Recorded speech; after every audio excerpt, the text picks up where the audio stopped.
Hi friends, வணக்கம். Welcome back to Indian kitchen Tamil. இன்னைக்கு வீடியோவில் நல்ல டேஸ்டான கீரை பச்சடி எப்படி செய்யலான்னு பார்க்கலாம். கீரையில் நம்ம உடம்புக்கு தேவையான நிறைய சத்துக்கள் இருக்குது.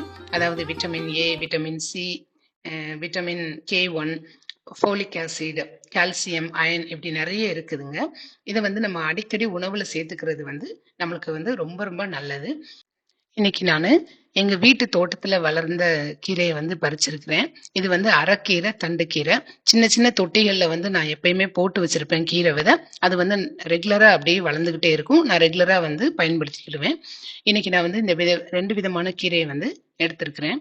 இப்போ கீரையை நீங்க நல்லா சுத்தம் பண்ணணும். முதல்ல சுத்தம் பண்றதுக்கு தண்ணியில இந்த மாதிரி ஒரு நிமிஷம் ஊற வச்சுட்டு அதுக்கப்புறம் நீங்க நல்லா 2-3 தடவை அலசுனீங்கன்னா அதுல இருக்கிற மண்ணு எல்லாமே நல்லா வெளியே வந்துடும், சுத்தமாயிரும் கீரை. இதை நல்லா பொடியா கட் பண்ணி வச்சுக்கோங்க நம்ம பச்சடி செய்யறதுக்கு. இப்ப பாருங்க, இந்த தண்ணி எவ்வளவு சுத்தமா இருக்குன்னு நல்லா நான் இதை கழுவிட்டேன். இப்ப இதை நல்லா கட் பண்ணி வச்சுக்கோங்க. இப்போ பச்சடிக்கு நான் ஒரு மசாலா அரைக்கணும். அதுக்கு ஒரு பெரிய வெங்காயம் இந்த மாதிரி சின்ன சின்னதா வெட்டி மிக்சி ஜார்ல சேர்த்துக்கோங்க. அது கூடவேவும் ஒரு பெரிய தக்காளி இந்த மாதிரி வெட்டி அதையும் கூட சேர்த்துக்கோங்க.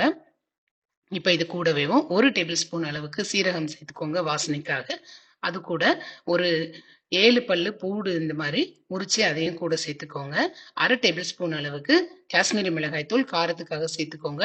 ஒரு சின்ன சைஸ்ல புளி எடுத்து அதையும் சேர்த்துக்கோங்க. தேவையான அளவு உப்பு. இப்ப இது எல்லாத்தையும் நம்ம மிக்சியில அரைக்கணும். இதை அரைக்கிறது கொஞ்சம் கோர்ஸா அரைச்சா போதும். ரொம்ப விழுதா நம்ம அரைக்கணுங்கிற அவசியம் இல்லை.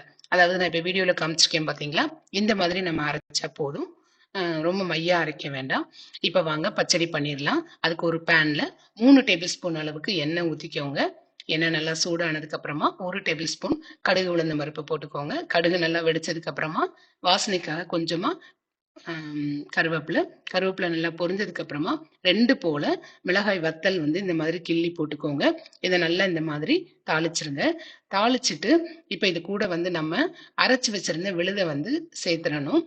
சேர்த்துட்டு இதை பச்சை வாசனை போற வரைக்கும் நல்லா இந்த எண்ணெயில நம்ம வதக்கிடணும். இந்த மாதிரி வதக்கிட்டு நம்ம பச்சடி பண்றப்ப ரொம்ப டேஸ்டா இருக்கும். இப்ப இதை 1 நிமிஷம் வரைக்கும் இந்த மாதிரி வதக்கியாச்சு.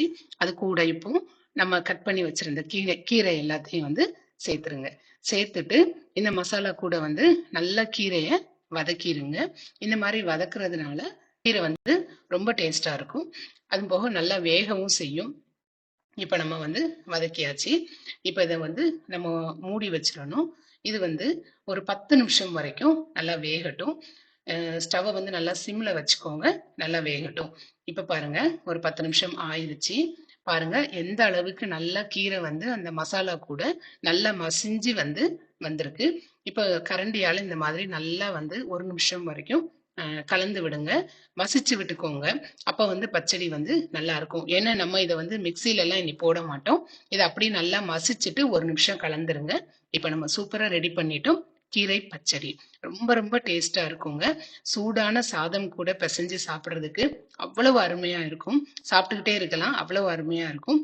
குழந்தைங்களுக்கும் இது ரொம்ப பிடிக்கும். இந்த மாதிரி கீரை செஞ்சு கொடுக்குறப்ப கீரை அவங்க கண்டிப்பா சாப்பிடுவாங்க. இந்த ரெசிபியை கண்டிப்பா நீங்க ட்ரை பண்ணுங்க. ட்ரை பண்ணிட்டு உங்களுக்கு எப்படி வந்திருந்துச்சு அப்படின்னு சொல்லிட்டு எனக்கு கண்டிப்பா கமெண்ட் செக்ஷன்ல ஷேர் பண்ணிக்கோங்க. இந்த வீடியோ உங்களுக்கு பிடிச்சிருந்துச்சுன்னா மறக்காம இந்தியன் கிச்சன் தமிழ் சேனலுக்கு சப்ஸ்கிரைப் பண்ணுங்க. தினம்தோறும் திருமண விருந்து உங்கள் இந்தியன் கிச்சன் தமிழில்.